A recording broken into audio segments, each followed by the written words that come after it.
नमस्कार मित्र, take D take या यूट्यूब चॅनलमध्ये आपले स्वागत आहे।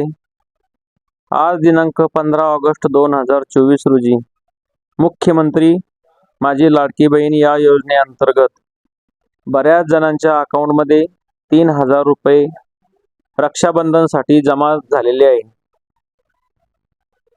जवळपास 80% महिलांच्या अकाउंटमध्ये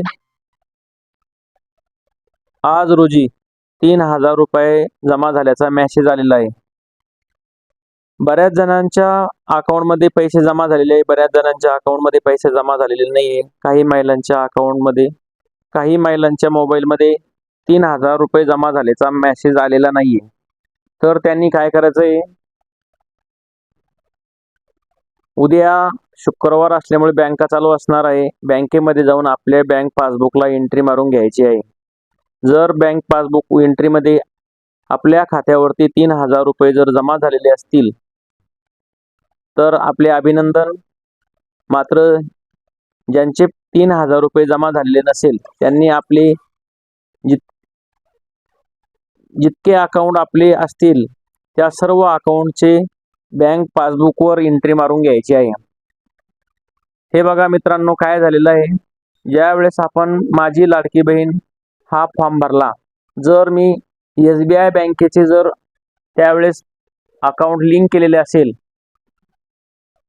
किंवा त्या फॉर्म बरोबर SBI बँकेचे समजा पासबुक दिलेले आहे, तरी पण माझे SBI बँकेचा मला मेसेज आलेला नाही, तर त्यांचे आणखी जर दुसरीकडे मध्यवर्ती बँकेत, जिल्हा मध्यवर्ती बँकेमध्ये किंवा बँक ऑफ महाराष्ट्रामध्ये, बँक ऑफ बडोदामध्ये जर अकाउंट असेल, आपले जितके खाते आहेत तितके खात्याच्या पासबुकवरती एंट्री मारून घ्यायची आहे।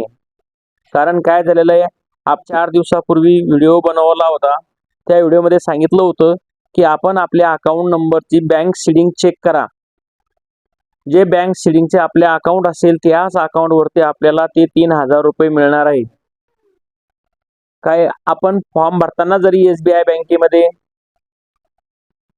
SBI बँकेचे पासबुक दिले असेल तरी सुद्धा बऱ्याच लोकांच्या अकाउंटवरती जिल्हा मध्यवर्तीचे बँकेचे या बँकेमध्ये पैसे जमा झालेले आहे, या बँकेमध्ये पैसा जमा झाल्याचा मेसेज आलेला आहे। तर ज्या वेळेस आपण फॉर्म भरला त्यावेळेसचा आणि या पैसे जमा होण्याचा कुठलाही काही संबंध नाही। संबंध आहे म्हणजे आपले बँक सीडिंग कुठे आहे, कोणत्या बँकेत आहे, ऍक्टिव्ह आहे का।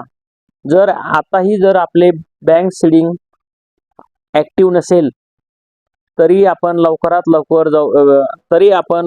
लवकर बँकेमध्ये जाऊन त्या ठिकाणी आपले आधार कार्ड, पॅन कार्ड आणि एक फॉर्म भरून द्यायचा आहे आणि आपले बँक सीडिंग ऍक्टिव्ह करून घ्यायचे आहे। आपले बँक सीडिंग अकाउंट ऍक्टिव्ह असल्याशिवाय आपल्या अकाउंटवरती पैसे येणार नाही याची काळजी आपण घ्यायची आहे। कारण हे पैसे DBT मार्फत आपल्या अकाउंटवरती येणार आहे। तरी सर्व माता भगिनींना विनंती आहे की ज्यांचे पैसे बँकेमध्ये जमा झाले नाही, आपल्याला बँकेचा मेसेज आलेला नाही, आपल्या बँक पासबुकवरती जितके अकाउंट आहे तितक्या अकाउंटवरती आपल्याला पैसे आले नाही, तर त्यांनी लवकरात लवकर कुठल्याही एका शाखेमध्ये जाऊन आपले बँक सीडिंग ऍक्टिव्ह करून घ्यायचे आहे। आशा करतो हा व्हिडिओ तुम्हाला आवडला असेल। व्हिडिओ आवडल्यास व्हिडिओला लाईक करा, शेअर करा आणि चॅनलला सबस्क्राईब करायला विसरू नका।